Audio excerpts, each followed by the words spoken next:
On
va rester juste sur les 30 années de Gnawa. Ouais. J'ai une question là qui j'aimerais bien. Amazir, c'est une famille, Gnawa Diffusion. Ouais. Aujourd'hui, vous êtes à 8 ici à Montréal, Ouais. c'est bien ça? Si je te demande quelque chose de faire, tu peux nous faire une petite caricature sur chaque membre, un petit qualificatif. Comment Amazir les voit? Petit Momo, ainsi de suite, les deux. Oui. Bon, petit moi, c'est le grand frère. Je pense que c'est celui qu'on vient le plus, parce que déjà, c'est Le petit frère, c'est un des plus âgés. Lui et Pierre, c'est les plus âgés. Oui. Et puis, musicalement, c'est le grand frère aussi, parce qu'il a la couleur Shelby. Il y a plein de choses, en fait, qui font que moi, je le vois comme ça. Il a une grande maturité musicale aussi. Et puis même une grande maturité tout court.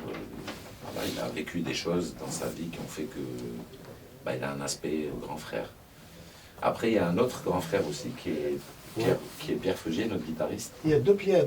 Il y a deux Pierres, ouais. C'est des frères ou des cousins? Non, ceux-là, non, il y a des frères, mais des frères, c'est pas des deux. Ok, d'accord, continue, désolé, oui. Donc il y a Pierre Feugier qui est le guitariste, qui est là depuis le début, donc qui était là quand j'ai fondé le groupe. Donc lui, ça fait 30 ans qu'il est dans Gnawa. Ouais, il y a de la vie là, hein? Ouais. Okay. Il y a de la vie en commun. On est voisins maintenant. En plus, à Grenoble, oui, ok. Ouais.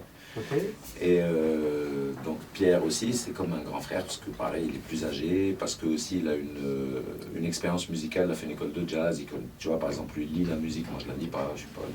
Il y a plein de choses qui font que c'est un grand frère aussi. Après, il y a des petits frères, par exemple, comme Pedro, notre bassiste, et Philippe, notre batteur, qui sont arrivés en 2002, donc 10 ans après. Ben, eux, je les vois plus comme des petits frères. Mais eux, ils sont frères. ça veut dire que ça fait 20 ans. Hein? Oui, ça fait 20, mais eux sont arrivés 10 ans après. 10 ans après, voilà. oui. Puis moi, il est arrivé en 99. Donc, il n'est pas là depuis le départ. Okay. Mais Saleh, avec qui je faisais des mariages... Oui, il est toujours là. Eh ben oui, lui, il est là, mais lui, il a rejoint le groupe, en fait. Lui, il n'était pas là au départ. Lui, il faisait encore les mariages. Le dit, la musique, pas les noms de l'Aras. Tu peux te marier, va te marier. Ok, wow. Et voilà, donc... Saleh, c'est un cascadeur. Pour moi, je le vois comme un cascadeur à notre clavier. Vous allez voir. C'est un cascadeur parce que... Il improvise beaucoup? Il improvise beaucoup, puis il a joué dans des contextes très, très compliqués. Et Saleh, il a un côté comme ça, un peu Joe Pesci, quoi, tu vois. C'est un mec qui a un background... Donc pour moi, c'est un cascadeur. C'est un vrai cascadeur. Okay. En plus, c'est un skidi. Ah. Tu sais ce que c'est, Skilda, ça vient de Esked, le mont Esked, la montagne qui est derrière. Ça veut dire le belvédère, ça veut dire la vue. Je sais, je ne savais pas, mais c'est bien. Bon, voilà. On apprend. Ouais, On a fait le tour des membres, pas encore. je crois, ouais, il y a Blaise aussi, notre clavier, mais lui il n'est pas là, lui il n'a pas pu venir, parce qu'il se marie en fait. Ah, Il se félicitations. marie, Bon mariage, il se marie le jour du mariage. le jour du spectacle. Ouais, et je crois bien Et qu'il il se marie le jour du mariage. Exactement, il se marie le jour du mariage, il ne peut pas faire autrement. Ok. Et lui, je crois bien que sa femme, elle a de la famille ici, à Montréal. Ah, c'est bien. Mais par contre, il se marie en France. On va pas être là. Un bon mariage, félicitations. Voilà. On est Et mariés. bon, ce qui a fondamentalement changé quand même dans le groupe, c'est qu'on est tous mariés maintenant pratiquement. Je crois qu'il n'y en a pas un qui est célibataire, on est tous mariés. Si, il y a Pierrot qui est. Il y a que Et est-ce Pierre. que tout le monde est de Grenoble? Non, il y a 4 de Grenoble. Oui. Et il y a Saleh qui était à Grenoble, maintenant il est à Rennes. Ok. Il y a Timouer qui est à Paris, Blaise qui est à Paris et Amr qui est à Paris. Alors Amr, j'ai pas parlé d'Amr. Ah oui. Alors Amr, comment je pourrais le décrire? Amar, c'est. Ouais, c'est difficile de faire des caricatures comme ça. Ben, Amr, c'est un genre de... C'est comme un ingénieur de la musique, tu sais, c'est le métronome, quoi. Il est très... En fait, c'est le papa du rythme, un peu. C'est lui qui... Ok, c'est lui qui donne avec. Ok. Bon, c'est le drapki, c'est le Ouais, percussionniste, c'est ça, ouais. mais aussi dans les compositions, par exemple, des fois quand tu composes, tu oublies certains aspects du rythme. Tu sais, des fois, surtout dans nos rythmes à nous, Lui, il te la rappelle. ouais, nos rythmes à nous, c'est des cellules qui sont courtes souvent, tu vois. Et Ok. quand tu joues avec des musiciens qui font tourner une basse batterie, des fois les cycles sont plus longs. Et des fois tu casses ces cycles longs en changeant de machin au milieu des cycles. Moi, je faisais ça beaucoup au début, parce que j'avais pas cette vision globale en fait. Parce que c'est important en fait, la vision Ouais. à l'intérieur du rythme, elle n'est pas du tout la même que la vision d'un chanteur de comment lui il entend le rythme. Par exemple, moi le rythme, j'entends un tout, j'entends un basse batterie qui tourne, qui chante, tu vois, un truc sur lequel je me pose. Mais celui qui est dans le rythme, lui, il entend sûrement autre chose, il entend une voix aussi qui lui donne un repère. Enfin, chacun a sa vision de là où tu es, en fait, c'est vraiment une histoire De repère. Hein. de repère et de De point de vue. référentiel, hein. C'est ça, de là où tu es, chacun a son référentiel, exactement. Mhm. Waouh. Eh bien, écoutez, donc, ils sont invités, les membres de Guinawa. C'est compliqué hein, de caricaturer. Déjà, je dessine mal, mais alors là, Mais avec la bouche, c'est bien, encore pire. c'est excellent. Parce que là, oui, c'est bien que les gens le connaissent, ça fait très longtemps qu'ils font ça et c'est des géants de la musique, c'est bien. La musique Guinawa, hein, ce qui saute aux yeux beaucoup plus, les instruments qui sont authentiques un petit peu, là, le gambri, comment ça s'appelle ça aussi, les caraquettes, c'est ça? à la robe. Karakat, oui, c'est ça. Dès le début, vous jouez avec le... J'ai joué, en fait, au tout début, je jouais avec le oud. Oui. Après, j'ai laissé tomber parce que c'est compliqué à accorder, ça perd du temps en fait sur scène. Il y a une grosse perte de temps. C'est-à-dire il faudrait jouer plein de morceaux avec le oud Mhm. pour que ça vaille le coup de perdre ce temps-là à s'accorder. Parce que le oud, c'est très très long à accorder, surtout quand les mécaniques sont Ok, à ok. l'ancienne, tu vois. C'est du bois dans le bois. Mhm. Donc j'ai vite laissé tomber le oud. Après, avant d'avoir une gumbri, je faisais avec la basse, je mettais de la mousse entre les cordes pour faire un son de gumbri. Et donc je commençais les concerts comme ça, mais je jouais pas beaucoup de morceaux comme ça, j'en faisais quelques-uns. Et après, mon ancien percussionniste m'a offert un gumbri, mon premier gumbri. Donc c'est même pas moi qui suis allé l'acheter, hein. Le premier gumbri, on me l'a offert, c'est un cadeau. Ok. Et la première fois que je l'ai pris dans les mains, j'ai joué pendant 8 heures jusqu'à la migraine. Je te jure, 8 heures. 8 heures à essayer d'en sortir quelque chose. Je ne connaissais pas l'instrument, je le découvrais, je le connaissais d'oreille, quoi, mais j'ai commencé à... Ok, ok. Et ça a duré 8 heures, jusqu'à la shkira, jusqu'à avoir mal au crâne, vraiment. Pour de vrai, hein, c'est pas de la rigolade. J'avais les tympans qui faisaient buf, comme ça. J'ai dû aller dormir. Et puis je suis revenu le lendemain. J'ai Mais pas lâché l'affaire. quand même, tu as insisté. Ah, j'ai insisté lourdement. Parce que tu as entendu les sonorités, Oui. elles t'ont... Ah oui, moi, Tu étais même dans une c'était... sorte de transe, toi aussi, là. Oui, parce que c'est un instrument, moi je l'ai découvert en cassette en fait. À l'époque c'était les cassettes, j'avais même jamais vu l'instrument en fait jouer en direct. Je le connaissais pas en direct, je connaissais le son. Et pour moi c'était un son très sombre, africain et presque mystique et je comprenais même pas comment ça se jouait ce truc-là. En fait. Pour moi c'était tellement vague que quand je l'ai eu dans les mains, il y a eu une espèce de... une vraie découverte en fait, vraiment. Comme si tu découvres une nouvelle plage, ou une nouvelle montagne, je sais pas. Une nouvelle couleur. Ouais, voilà. Et là, c'est la signature de Guinawa Diffusion, on doit dire. Bien sûr, Oui. il y a les autres instruments, les Ouais. musiciens, mais quand on Enfin, pense à Guinawa Diffusion, on pense au on désolé. on pense à ça. Oui. C'est inévitable. Oui, parce qu'en fait, il y avait au départ, avant que je joue du gambri, donc quand j'étais encore avec le oud, d'ailleurs au départ, j'ai même pas joué le oud, au départ j'étais au banjo. Je jouais du banjo. Après je suis passé au oud et après je jouais de la basse. Et après je suis passé au gambri. Donc j'ai joué plein de cordes pour justement avoir des sonorités un peu rythmiques. Parce que le banjo, par exemple, c'est une percussion aussi. C'est des cordes, mais c'est sur un tambourin, en fait. C'est uni, hein? C'est une pièce unique. Non, c'est un manche sur un tambourin. Un manche sur un tambourin, d'accord. Tu parles du gambri ou tu parles Ouais, du banjo? gambri. Non, le gambri, c'est un manche sur une caisse, ouais. C'est un montage, ouais. C'est un montage, pas ok, d'accord. C'est un montage, ok, d'accord. Ok. La question suivante, la musique. Par rapport à Gnawa, ouais, tu disais, c'était quoi en fait ta question par rapport à Gnawa? Oui. À la musique Gnawa.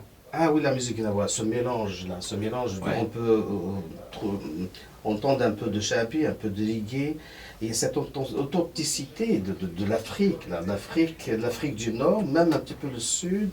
Et c'est une sonorité complètement à part, là. Peut-être un peu plus au Maroc, mais chez nous, un peu plus au Sud, là. Et là, quand on écoute Gnawa Diffusion, on est dans les nuages, on est emporté. Et la musique, c'est vrai, hein, ceux qui ont vraiment, là, jouent avec les trans, ainsi de suite, là, ils sont pas Oui. trompés, là.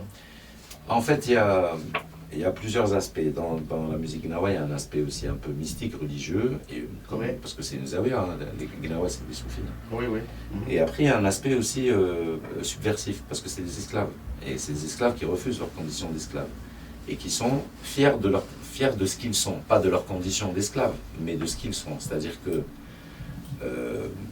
l'extrapolation que je fais, moi, de la culture gnawa, c'est que c'est une culture qui n'est pas aliénée. C'est le nègre qui aime sa couleur. C'est pas le nègre qui se déteste. Tu vois ce que je veux dire? C'est bien dit. Et c'est important pour moi, ça, en tant qu'Algérien, de partir de ça. Parce que, si tu veux, moi, je peux pas faire une critique du colonialisme et de tous les asservissements que mon peuple a subis si moi, je ne reconnais pas l'asservissement que mon peuple a pu faire vivre aux Gnawa, par exemple, qui, eux, étaient esclaves chez les Arabo-Berbères. C'est ça, exactement. Qui s'est monté en De manière générale, en Afrique du Nord. Ouais. Et finalement, au départ, il n'y avait pas de Gambri. Ce qui était symboliquement emprunté à la culture gnawa, c'était ça. C'était cette fierté, c'est-à-dire je suis fier de mes haillons. Je suis fier de mes vêtements déchirés. Allez, je suis fier de moi, de moi en tant qu'être humain. Je ne suis pas aliéné. Je n'ai pas besoin d'avoir du Adidas et du Nike pour être un être humain respectable ou d'être en costume. Non, Bouderbel. Moi, Bouderbel, et je suis fier de ça. Et je pense qu'on doit tous prendre de ce qu'on est, de nos origines et de nos traditions, les choses qu'on peut porter et qui nous rendent encore plus verticales, c'est-à-dire qui nous tiennent debout, pas les choses qui nous écrasent. Parce qu'on a tendance à porter de chez nous et de notre culture à nous, des choses qui sont comme des fardeaux, un peu des choses qui te contraignent, qui t'alourdissent et qui t'empêchent parfois d'avancer. Alors qu'en réalité, les fardeaux, on pourrait les poser et prendre de notre identité les choses justement qui font qu'on n'est pas aliénable, qu'on est inaliénable. Parce que quand on porte un fardeau en permanence, on est beaucoup plus susceptible de le déposer à un endroit où il ne faut pas le déposer. De le déposer à un endroit où on va s'aliéner. C'est-à-dire qu'on va déposer le fardeau et on va oublier le bon avec le mauvais. Parce qu'on va poser ça dans un endroit que les maïlerches. Tu vois? Et c'est important de déposer les fardeaux, mais c'est important de ne pas être aliéné. C'est pas en faisant les Américains qu'on sera plus moderne. C'est pas comme ça. C'est pas aussi simple. En imitant les autres, Oui, dans voilà. avec leur vitesse. Exactement. Là, Il y a une forme vitesse. de modernité que moi j'aime, Ouais. c'est la modernité par exemple des Japonais. Les Japonais, même les plus grands hommes d'affaires, quand ils rentrent au restaurant, ils enlèvent leurs chaussures et ils vont s'asseoir par terre. Ils mangent par terre. Il y a pas de, ils font pas les Américains. Voilà. Et pourtant, Dieu sait que dans l'histoire, ils ont été sous domination américaine, ils n'ont même pas d'armée, c'est l'armée américaine qui les défend. Les Japonais, c'est comme les Saoudiens. Et bien pourtant, eux, ils ont su garder des choses dans leur culture et ils ne sont pas aliénés, comme d'autres peuvent l'être. Tu vas en Corée, ça n'a rien à voir.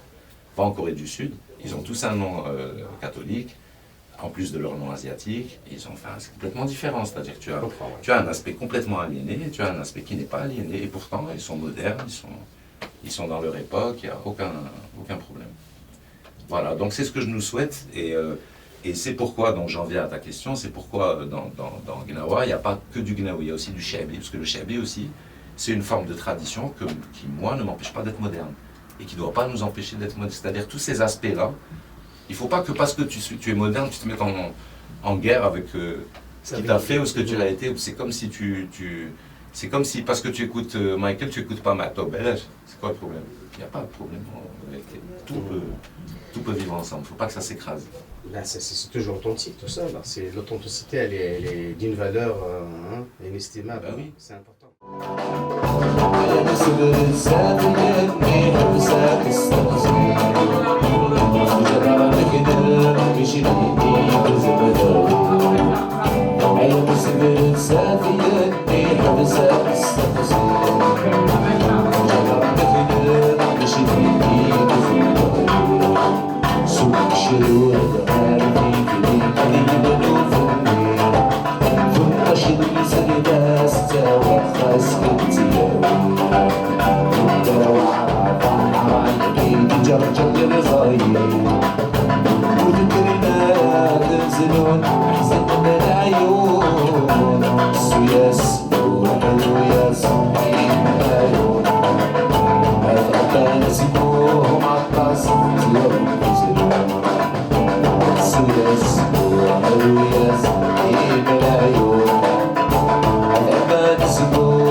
Maintenant, le spectacle. Vous êtes là pour 2 dates.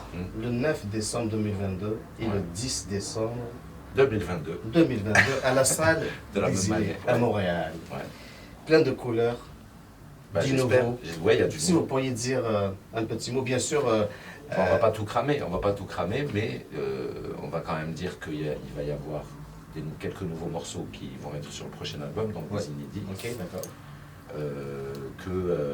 Même nos anciens morceaux, il y a toujours des interprétations plus ou moins différentes selon les concerts, selon les périodes. Il y a des moments où on joue comme ça, d'autres moments où on joue comme ça. Il y a aussi le public qui fait le concert, en fait. Donc, c'est beau ça, cet échange, c'est 50%. Cette symbiose. Oui. Cette symbiose, Oui. c'est fou. Quand on est en symbiose, justement, K-Tub, le chanteur, les musiciens, quand il y a on surfe sur, je sais pas, c'est un autre monde. Ah, ça te porte. Ça te porte. Bah oui, parce que c'est comme quand tu sais, c'est comme quand tu fais de la cuisine. Quand tu fais de la cuisine, tu attends le moment où les gens vont manger et ils vont l'apprécier. Tu fais pas la cuisine juste pour te regarder dans ta cuisine, tu vois ce que je veux dire?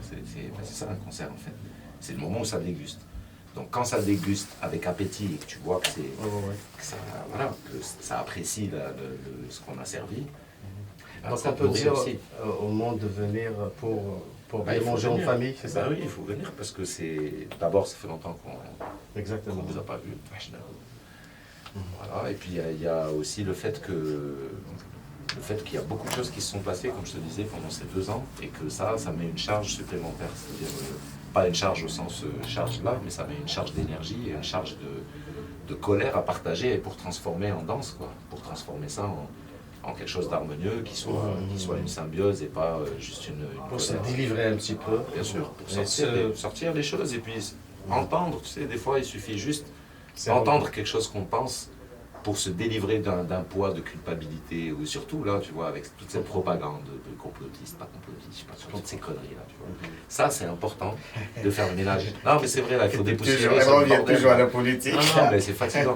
Et franchement, je remercie Boréal de nous avoir fait venir, de nous donner l'occasion justement de prendre notre revanche, parce qu'en fait, c'est la 2e fois. Je sais que ça a été une première fois, on devait venir, et il y avait encore les mesures sanitaires, il y avait les vaccins obligatoires, nous on n'est pas vaccinés, donc on n'a pas pu venir.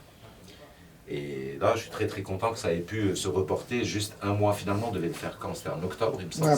Septembre. C'était septembre ou octobre, et donc ça, voilà, ça s'est déporté de 2 mois, et donc franchement c'est bien, c'est de la prise de risque, hein, faut pas oublier. C'est pas, tu sais, il faut louer une salle, il faut louer du son, il faut mobiliser des gens.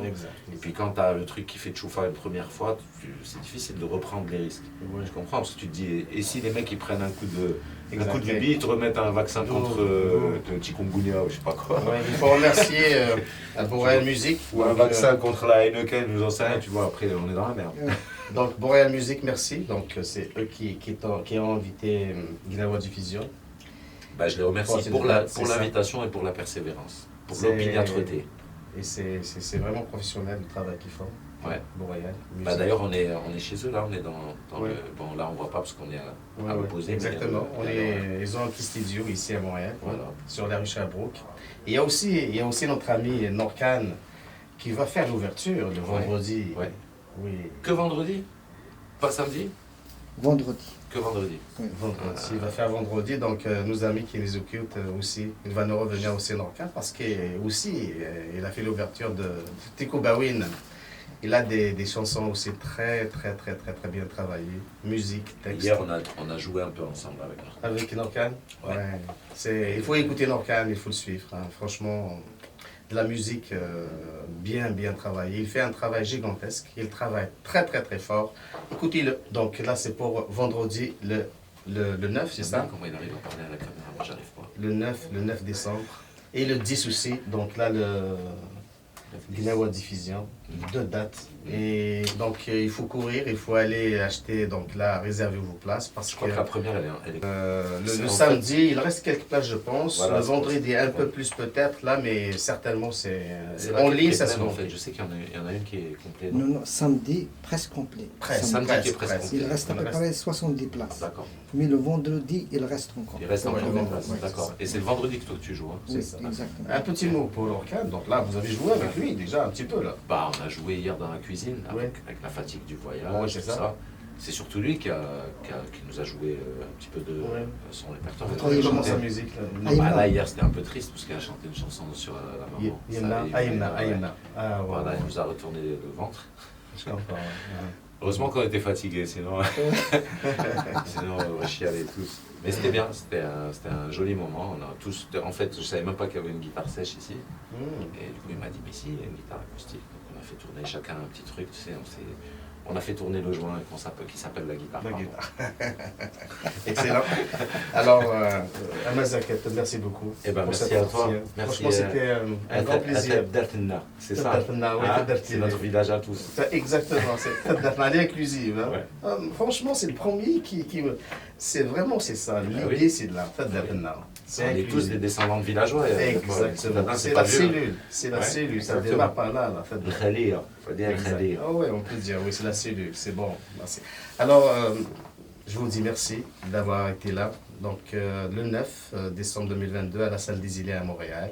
Le 10, la deuxième date, c'est le samedi aussi. Et j'ai oublié une petite question, c'est très rapide. Le Maroc va jouer samedi. Ouais. Et, ben, Et on sait que... C'est avec le Portugal ou c'est avec contre qui?